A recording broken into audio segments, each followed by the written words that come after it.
menjaga tanah kapur. Pagi yang sejuk di tanah kapur. Kutilang berkicau riang melintasi hamparan hutan jati, menyapa alam dengan nada merdu. Larian kilat harimau Jawa, belang yang menawan mencengkram bukit Kars.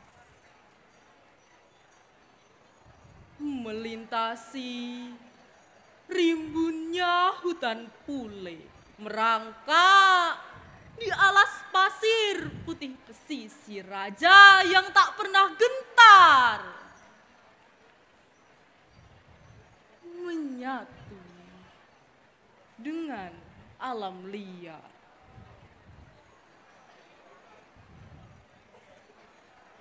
Di dalam gua-gua purba yang dalam, kepiting Kars merayap perlahan, menari bersama gemercik air tanah dengan langkah pasti, tanpa rasa takut.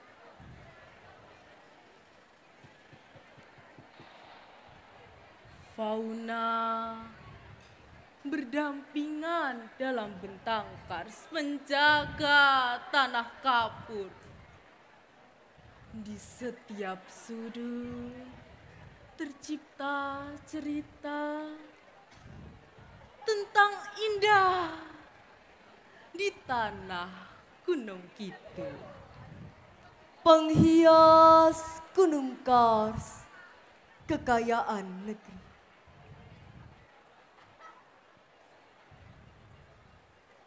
Banyak indah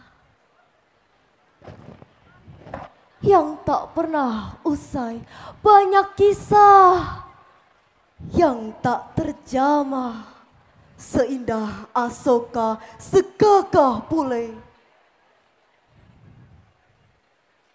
Keindahan yang tak pernah berkesudah, jomblang berbuah dalam gelap malam, kelak kan temui secercah harapan. Tumbuhlah, tumbuh, biarkan tumbuh. Tangan gaduh menahan agar tak rubuh. Kepuh menjulang dengan akar yang menganyam, bersanding dengan tangguhnya kesambi. Bentang yang ada menyatu dalam satu harmoni. Untuk bumi yang indah lestari.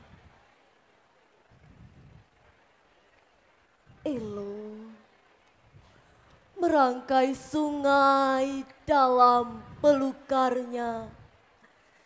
Seiring derasnya air, selaras dengan kuatnya usaha, keelokan ini takkan pernah dibiarkan punah, musnah, hilang dan berkesudahan. Tidak akan. Gunung Kidul merupakan salah satu kabupaten di daerah istimewa Yogyakarta yang terkenal dengan keindahannya loh.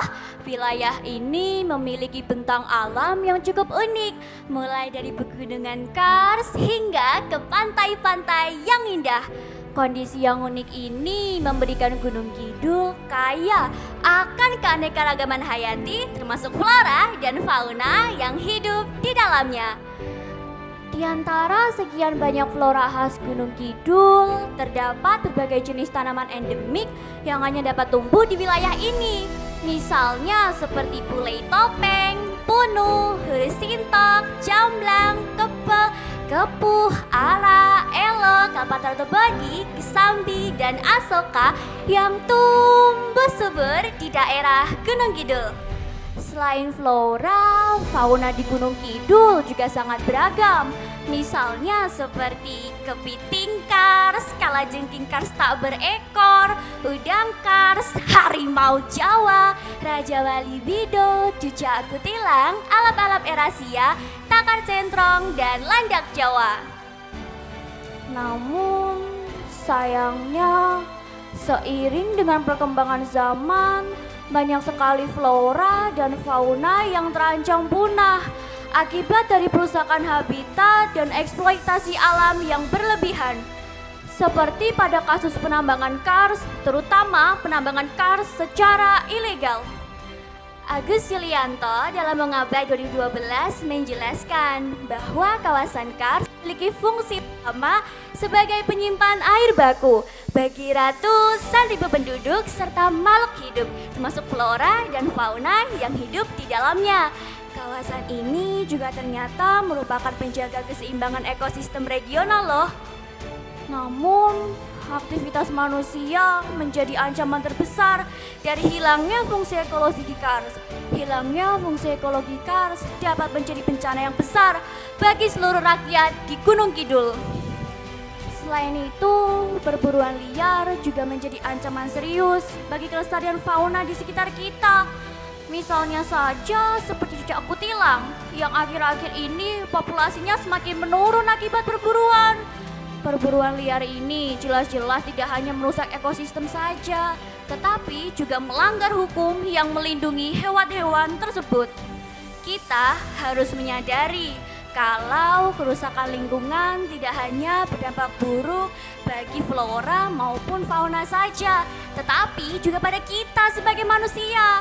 Hutan yang gundul dapat menyebabkan banjir, erosi, dan kekeringan yang pada akhirnya hanya akan merugikan kita. Oleh karena itu, sudah saatnya kita mengambil langkah nyata untuk melindungi kekayaan alam di negeri ini. Teman-teman semuanya, sebagai Gen Z yang akan meneruskan upaya pelestarian lingkungan di sekitar kita, ada banyak hal loh yang bisa kita lakukan. Kira-kira ada apa aja ya? Yuk kita lihat.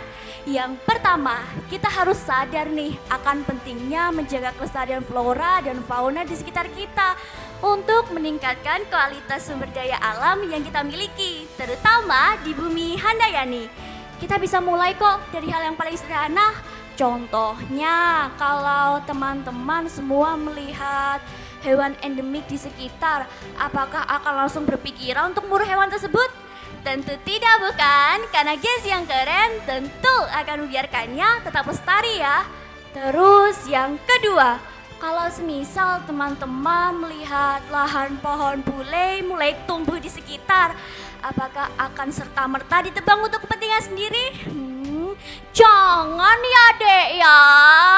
Kita harus membiarkannya tetap lestari untuk menjaga ekosistem dan kehidupan yang baik pula. Terus yang ketiga nih, yang terakhir, upaya-upaya ini dapat kita sebarluaskan ke orang-orang terdekat untuk menjadi pengingat kalau selamanya kita akan hidup berdampingan dengan flora dan fauna yang kaya dan menjadi kekayaan kita semua. Oleh karena itu, hendaknya kita melestarikan demi generasi berikutnya hingga ke anak cucu kita nanti. Mari bersama-sama berkontribusi sekecil apapun tindakan kita untuk melindungi satwa di sekitar kita agar generasi berikutnya dapat menikmati keindahan serta manfaat dari alam yang kita jaga hari ini.